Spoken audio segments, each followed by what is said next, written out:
અમદાવાદથી એક મોટા સમાચાર સામે આવી રહ્યા છે, જ્યાં ઘુમાની સોસાયટીમાં પાણી ફરી વળ્યા છે। વરસાદ બંધ થયાના કલાકો બાદ પણ આ જ સ્થિતિ અહીં સર્જાયેલી છે। સોસાયટીઓમાં હજુ પણ પાણી યથાવત છે અને સોસાયટીમાં ઘૂંટણસમાં પાણી ભરેલા અત્યારે આ દ્રશ્યોમાં સ્પષ્ટ જોવા મળી રહ્યા છે। રહીશોએ પાણી કાઢવા માટે ઘણી મથામણ કરી છે, પણ 2 દિવસ બાદ પણ પાણીનો નિકાલ ન થતાં સ્થાનિકોમાં ભારે રોષ જોવા મળી રહ્યો છે। આ તમામ દ્રશ્યો અત્યારે આપ જોઈ રહ્યા છો ઘુમા વિસ્તારના દ્રશ્યો છે। વરસાદ તો બંધ થઈ ગયો છે, પણ અહીં લોકોની મુસીબત બંધ થવાને બદલે વધતી જ જઈ રહી છે। વરસાદ બંધ થયાના કલાકો વીતી ચૂક્યા છે। વરસાદ ભારે વરસ્યો નથી, ઝરમર વરસાદ છે, પરંતુ તેમ છતાં વરસાદી પાણીનો નિકાલ કરવામાં તંત્ર હજુ પણ સફળ થયું નથી। ઘુમા વિસ્તારની સોસાયટીઓના આ દ્રશ્યો છે કે જ્યાં હજુ પણ સોસાયટીની અંદર ઘૂંટણસમાં પાણી જોવા મળી રહ્યા છે।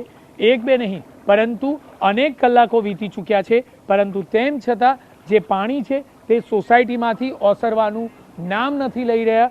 અને આપણે વાત કરીએ કેટલાક લોકો સાથે, કયા પ્રકારની મુશ્કેલી કેટલા કલાકથી? ये हमारा करीब 2 दिन हो गए जब से बारिश हुई कल से, उससे बाद में ये पानी भरा हुआ है। घर में भी पानी भर गया था, हमारा 1.5 फुट पानी था, सबको बहुत नुकसान हुआ। घर से पानी बाहर आ गया, लेकिन सोसाइटी का पानी अभी बाहर नहीं निकल रहा है। हमने बहुत एएमसी को अंदर बहुत रजूआत की। 2 दिन बाद अभी ये पंप आया निकालने के लिए, वो हेल्प कर रहे हैं अभी हमको बाहर निकालने। पर ये पानी हमारा नहीं है, ये हमारे आजू बाजू की जो जितनी सोसाइटियाँ हैं उसका पानी हमारे इधर आता है और हम उसकी वजह से सफ़र कर रहे हैं पूरा का पूरा।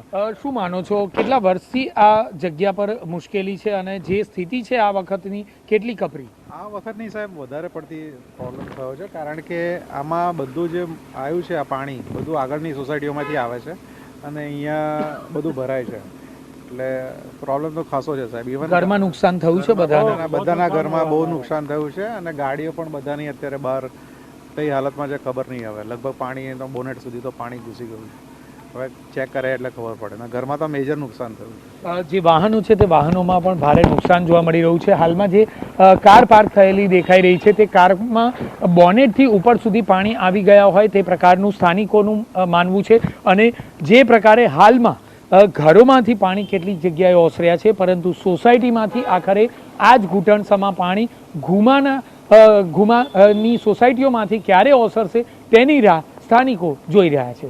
કેમેરામેન દીપક સેન સાથે જિગ્નેશ પટેલ, TV9 અમદાવાદ।